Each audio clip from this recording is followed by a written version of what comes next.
बंगाल के दंगल का सबसे बड़ा सवाल यह है कि क्या वाकई ममता बनर्जी दूसरी सीट से चुनाव लड़ने का मन बना रही हैं? क्या ममता बनर्जी को नंदीग्राम से हार का डर सता रहा है? क्या इस डर की वजह से ममता बनर्जी दूसरी सीट से चुनाव लड़ सकती हैं?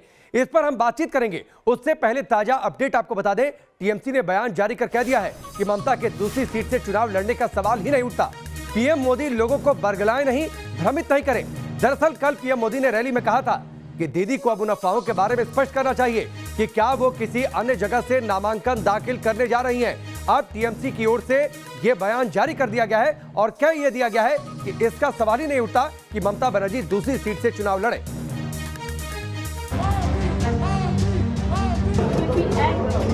दीदी अभी भी आखिरी तबक्का जो है उसके चुनाव के नामांकन अभी बाकी है। जरा बताइए ये अफवाह में कितनी सच्चाई है। यहां जो लोगों में कानाफूसी चल रही है कि आप अचानक किसी एक सीट पर आखिर में फॉर्म भरने जा रही हो, क्या ये सच्चाई है क्या दीदी? पहली बार आप वहां गई, वहां की जनता ने दिखा दिया। अब कहीं और जाओगी, ये बंगाल के लोग तैयार बैठे हैं। बंगाल में मोदी के इस बयान ने चुनावी पारे को आसमान तक चढ़ा दिया। सवाल था कि क्या वाकई पश्चिम बंगाल की दीदी यानी ममता बनर्जी नंदीग्राम में हार के डर से अब कोई सेफ सीट तलाश रही हैं, और अगर हां तो उनकी ये दूसरी सीट कौन सी हो सकती है? पश्चिम बंगाल में धुआंधार प्रचार के बीच सिर्फ नंदीग्राम में 5 दिनों तक डेरा डालने वाली ममता को क्या ये एहसास हो गया है कि यहां से जीत आसान नहीं है, और अगर तीसरी बार सीएम की कुर्सी पर काबिज होना है तो कोई दूसरी सीट से किस्मत आजमानी होगी। दरअसल नंदीग्राम में ममता बनर्जी इसलिए मुसीबत में हैं क्योंकि नंदीग्राम का इलाका अब तक शुभेंदु अधिकारी के परिवार का गढ़ रहा है। इसी इलाके से शुभेंदु के पिता और भाई सांसद हैं। शुभेंदु के भाई शोवन कांधी सीट से नगर पालिका प्रमुख हैं। नंदीग्राम से 2016 में शुभेंदु जबरदस्त वोटों से जीते थे। नंदीग्राम में 2016 में शुभेंदु को 87% वोट मिले थे। नंदीग्राम में सांप्रदायिक दंगों का इतिहास भी रहा है। ममता की मुस्लिम तुष्टीकरण की नीति से वोटर नाराज बताए जा रहे हैं। ममता के 10 साल के शासन के खिलाफ एंटी इनकम्बेंसी भी है। ममता के चुनावी समर में कूदने से पहले ये कयास लगाए जा रहे थे कि नंदीग्राम के अलावा भवानीपुर से भी वो चुनाव लड़ सकती हैं, क्योंकि भवानीपुर में उनका घर है और वो यहां से पिछली 2 बार से चुनाव जीत चुकी हैं। लेकिन इस बार ममता ने नंदीग्राम को ही बंगाल चुनाव का कुरुक्षेत्र बनाने का फैसला किया, और नंदीग्राम में कांटे की टक्कर के बीच ये सुगबुगाहट तेज होती गई कि ममता किसी दूसरी सीट से भी पर्चा दाखिल कर सकती हैं। और मोदी ने जैसे ही ममता को दूसरी सीट के नाम पर कटघरे में खड़ा किया तो टीएमसी ने भी जवाब देने में देरी नहीं लगाई। तृणमूल कांग्रेस ने आधिकारिक बयान जारी करते हुए कहा कि दीदी यानी ममता बनर्जी नंदीग्राम से जीत रही हैं। उनके दूसरी सीट से चुनाव लड़ने का सवाल ही नहीं उठता। मोदी जी लोगों को बरगलाना बंद करें, क्योंकि नॉमिनेशन के अंत में आपके झूठ की पोल खुल जाएगी। आप 2024 में सुरक्षित सीट की तलाश करें, क्योंकि अब आपको वाराणसी में चुनौती दी जाएगी। वहीं मोदी के बयान पर बीजेपी से टीएमसी में आए पूर्व केंद्रीय मंत्री यशवंत सिन्हा भी मोदी पर हमलावर दिखे। सिन्हा ने ट्वीट किया, अब ये साफ हो गया है कि प्रधानमंत्री मोदी सीधे बीजेपी के डर्टी ट्रिक्स विभाग के प्रमुख हैं। उनकी ओर से ममता बनर्जी के किसी दूसरी सीट से चुनाव लड़ने का मुद्दा उठाना ऐसे समय में जब नंदीग्राम में मतदान चल रहा है, अब तक की सबसे सस्ती टिप्पणी है। दरअसल नंदीग्राम में वोटिंग के बीच ममता के कई चेहरे देखने को मिले। कभी वो राज्यपाल धनखड़ से शिकायत करती नजर आई, तो कभी उन्होंने नंदीग्राम के जरिए देश के लोकतंत्र को खतरे में बताया। साथ ही अपनी जीत का दावा भी किया। শুনুন, আমি নন্দীগ্রাম নিয়ে চিন্তিত নই, আমি চিন্তিত গণতন্ত্র নিয়ে। নন্দীগ্রামে আমি জিতবো মামাটি মানুষের আশীর্বাদে। আপনারা দেখলেন যেখানে সকাল থেকে বন্দুক নিয়ে বসে আছে, কাউকে ভোট দিতে দেয়নি, প্রত্যেকটা মানুষ আমাকে উইশ করছে। ममता जानती है कि इस बार उनकी डगर आसान नहीं है, और ऐसे में उन्होंने पीएम मोदी के चुनाव प्रचार करने पर ही सवाल उठा दिए। And every time, every election day, Narendra Modi is used to come to Bengal and give address. Why election day he will be campaigning? If we cannot campaign in the election areas, then why every election day the Prime Minister of this country, along with all facilities, including Doordarshan, including all agency, why he will be addressing the people every election day? Is it not wrong? Is it not violation of the conduct of election rules? ममता के निशाने पर PM Modi ही नहीं थे, बल्कि उन्होंने गृह मंत्री अमित शाह को भी आरोपों के लपेटे में ले लिया। The Home Minister himself is instructed the CRPF, BSF and other Jawans. They are giving instruction to help only BJP and to help the BJP goons. This area also you have seen all the outsiders. It is not from inside Bengal. It is from outside goons. They have brought it from outside goons. They cannot speak Bengali also. Nandigram के महासंग्राम में BJP ने ममता बनर्जी की जबरदस्त घेराबंदी की। खुद अमित शाह इस इलाके में कई रैलियां और रोड शो कर चुके हैं। ऐसे में ममता बनर्जी की मुश्किल समझी जा सकती है। लिहाजा उनकी पार्टी बेशक किसी दूसरी सीट को लेकर ममता की दावेदारी से इंकार करे, लेकिन सियासत में कुछ भी मुमकिन है। Team news nation. ये रिपोर्ट आपने देखी। आपका परिचय आज के मेहमानों से करवाते हैं। बप्पा चटर्जी भारतीय जनता पार्टी के नेता हमारे साथ जुड़ चुके हैं और साथ ही बादल देवनाथ जो कि टीएमसी के नेता हैं वो हमारे साथ जुड़ चुके हैं। आप दोनों का बहुत बहुत स्वागत है। बप्पा जी, एक सवाल किया था प्रधानमंत्री मोदी ने कल रैली में, वोटिंग भी चल रही थी, आज जवाब टीएमसी की ओर से उसका दे दिया गया कि ममता बनर्जी दूसरी सीट से चुनाव लड़ने नहीं जा रही। अब बोलिए। देखिए, पीएम ने जो बात कही थी कि सुनने में आ रहा है, ऐसा बहुत सा बात है जो सुनने में आता है और ऐसा एक तो परिकल्पना चल भी रहा था तृणमूल की ओर से क्योंकि नंदीग्राम तृणमूल के लिए सेफ सीट नहीं है। नंदीग्राम में वो लोग पूरी तरह से हार रहे हैं, इसका तो कंफर्मेशन था ही उन लोगों के पास। और चूंकि सीएम को अपना गद्दी बचाना था, अगर लीडर ऑफ ऑपोजिशन भी होती है तो उनको तो जीतना जरूरी है। तो जो परिस्थिति नंदीग्राम में होने वाला है उसके बाद तो ममता दी अगर उस सीट से हार जाती है तो उनके लिए कोई ऑप्शन नहीं बचेगा विरोधी दल। नहीं, लेकिन आप लोगों ने ये नहीं बताया ना बप्पा जी कि ये बातें कहां से आपने सुन ली। आज टीएमसी ने उन सारी बातों को अफवाह करार दे दिया तो अब तो सारी आपकी कंफ्यूजन क्लियर हो गई ना। हम लोगों की कंफ्यूजन थी ही नहीं। हम लोगों ने डायरेक्ट एक ही बात कहा था, ये सुनने में आ रहा है, ये टीएमसी के अंदरूनी हलचल से ही पता चल रहा था कि वो लोग एक सीट में कंफर्म नहीं है, 2 सीट। और ये इसमें गलत तो कुछ है नहीं, 2 सीट से लड़ ही सकते हैं, इसमें दिक्कत की क्या बात है। हम लोगों को तो इसमें कोई दिक्कत नहीं दिख रही है। ठीक है बादल देवनाथ जी, ये तो क्लियर हो गया, लेकिन बीजेपी लगातार ये कह रही है कि ममता बनर्जी कल टेंशन में थी, डरी हुई थी, सहमी हुई थी नंदीग्राम में जिस तरह लड़ाई चल रही है। इलेक्शन के लिए भाजपा का कोई प्रोसेस, कोई पॉलिसी हो सकता है। इलेक्शन में कोई एक दूसरे को ऐसा पॉलिसी ऐसे दबाव में रख सकता है, एक टेक्निकली वह पॉलिसी हो सकता है, इसमें कोई नहीं है। मैं जो कहना चाहता हूँ, आडवाणी जी 2 सीटों से लड़ते थे, मोदी जी 2 सीटों में, और भी भाजपा के बहुत सेंट्रल लीडर है 2 सीटों से लड़ते थे, उम्मीदवार थे। और मैं अमित शाह को आपके चैनल के माध्यम से फिर एक बार, आज पूरा जितना प्रोग्राम है हर चैनल में मैं बोलूंगा। एक कहावत है बांग्ला में, एक माँ के शीत जाए ना, और हिंदी में सर्दी एक बार नहीं जाती बार बार आती है। तो अमित शाह को पता चल जाएगा 2024 के पहले एंटी इनकम्बेंसी कैसे होता है। जैसे बाहर से 20,000 लोग लेके यहाँ पर जैसे हर 3 भाजपा के कार्यकर्ता का आक्रमण वही लोग कर रहे हैं और बदनाम दे रहे टीएमसी और बंगाली समाज का, इसका तो पता चल जाएगा, पता चल गया।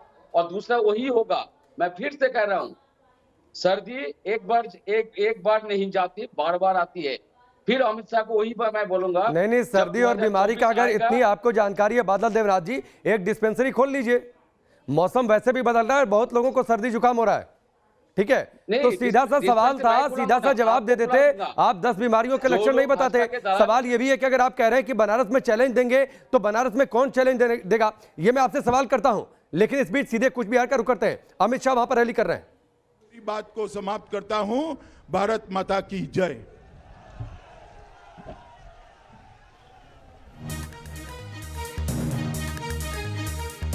तो अमित शाह का भाषण मंच से अभी अभी समाप्त हुआ है। कूच बिहार पहले भी पहुंचे हैं, अमित शाह लगातार वहां पर पहुंचे हैं और वहां से उन्होंने राजवंशियों का मुद्दा उठाया। वहां पर काम नहीं किया टीएमसी ने, ये मुद्दा लगातार उठाया। और कूच बिहार में ही पहली बार अमित शाह ने यह जिक्र किया था कि चुनाव खत्म होते होते दीदी जय श्री राम बोलने लगेंगी। बादल देवनाथ जी, जो बयान टीएमसी की ओर से जारी किया गया है उसमें यह भी कहा गया है कि 2024 में बनारस में चैलेंज दिया जाएगा। कौन देगा चैलेंज? अभी कैसे बताऊंगा? तो पार्टी ठीक करेगा ना, पार्टी तय करेगा कौन कौन कैंडिडेट होगा, कौन कैसे होगा, वो पॉलिसी है। मैं पहले से आपको बता दिया। वाराणसी क्यों, पूरा दिल्ली में जंतर मंतर में 2024 से पहले से 6 महीना 1 साल से धरना हम लोग देंगे। एंटी इनकम्बेंसी कैसे होता है उसको पता चल जाएगा। दूसरा जो बात, जय श्री राम का जो बात आप कह रहे हैं, हम बंगाली समाज है, पूरे विश्व में बंगाली समाज माओ का सम्मान करते हैं और बंगाली माँ का आराधना करते हैं, महाकाली महाशक्ति का आराधना करते हैं। इसलिए हम जय राम के नाम ऐसे जय श्री राम नहीं कहते। नहीं 2021 के राज्य के चुनाव में बादल देवनाथ जी, 2021 का बंगाल का राज्य का चुनाव चल रहा है, इसमें आप 2024 का जिक्र कर रहे हैं। ये छटपटाहट बेचैनी नहीं तो और क्या है? कोई बेचैनी नहीं है। बात सुन लीजिए। तो 2024 की बात 2024 में करते, 2023 से शुरू करते। 2021 के राज्य के चुनाव में आप 2024 केंद्र के चुनाव की बातचीत करें, बनारस में चैलेंज जाकर वहां पर देने की बातचीत करें, तब वहां पर आपका बाहरी का फॉर्मूला फेल हो जाएगा। एक सवाल के बाद दूसरा सवाल कर रहे हैं। मैं हर सवाल का जवाब देने के लिए तैयार हूँ, पूरा दिन मैं सवाल का जवाब दूंगा मैं। लेकिन जो मैं कह रहा हूँ, सीता माता के साथ राम का नाम लिया जाता है बंगाल में। और दूसरा बात, जो राम नाम बार बार कह रहे ना, घर बंगाली का घर में बापा यहाँ पर है, घर में नारायण पूजा, लक्ष्मी पूजा, सरस्वती पूजा, काली पूजा घर में होता है। और दूसरा ये लोग विष्णु मातार पूजा करी ना दादा, विष्णु मातार पूजो है ना बांग्लाয়। अरे छोड़ो ना विष्णु माता, वो कैसे विष्णु माता पूजा तो बोले दिन वो भी बोल दीजिए। विष्णु माता का पूजा वो बंगाल में नहीं करते हम लोग।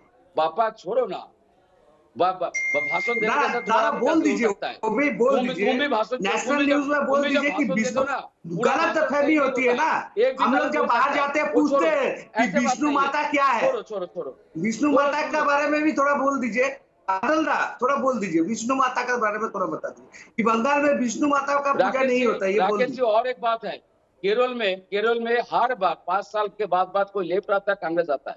पौंडीचेरी में तो कांग्रेस आएगा, इस बार केरल में कांग्रेस आएगा। असम में जो किया सीए एनआरसी लेके, वहां पर भी 50-50 हो गया कांग्रेस और भाजपा का।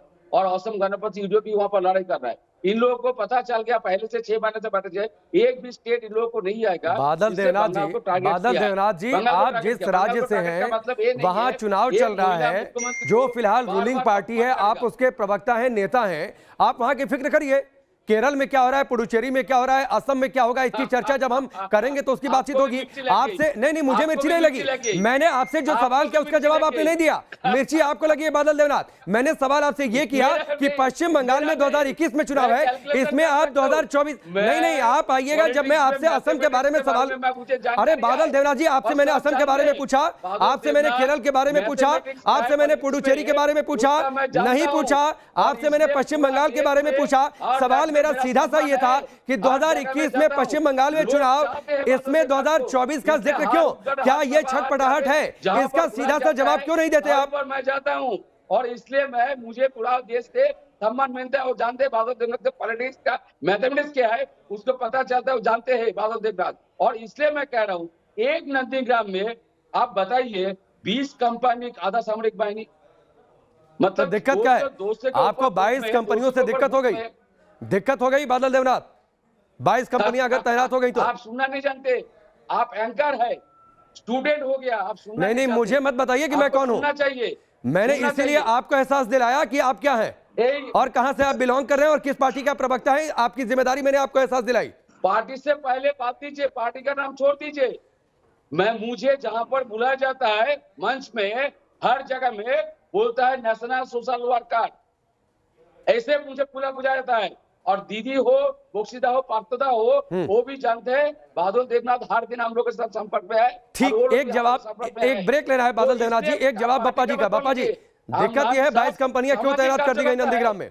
हम सब समझ कर, देखिए दिक्कत इन लोगों को सेंट्रल फोर्स से है, दिक्कत इन लोगों को केंद्रीय बाहिनी से इसलिए है क्योंकि पंचायत में ये लोग सिविक पुलिस थे और 94% पोलिंग तो दूर की बात है, नॉमिनेशन नहीं हुआ है। 94% सीट पे पंचायत में ये लोग दखल करके जीते। और आज भी देखिए डायमंड हार्बर के जो हमारे प्रार्थी है दीपक हलदर जी, उनके ऊपर अटैक हुआ, अभी आप दिखा सकते हैं।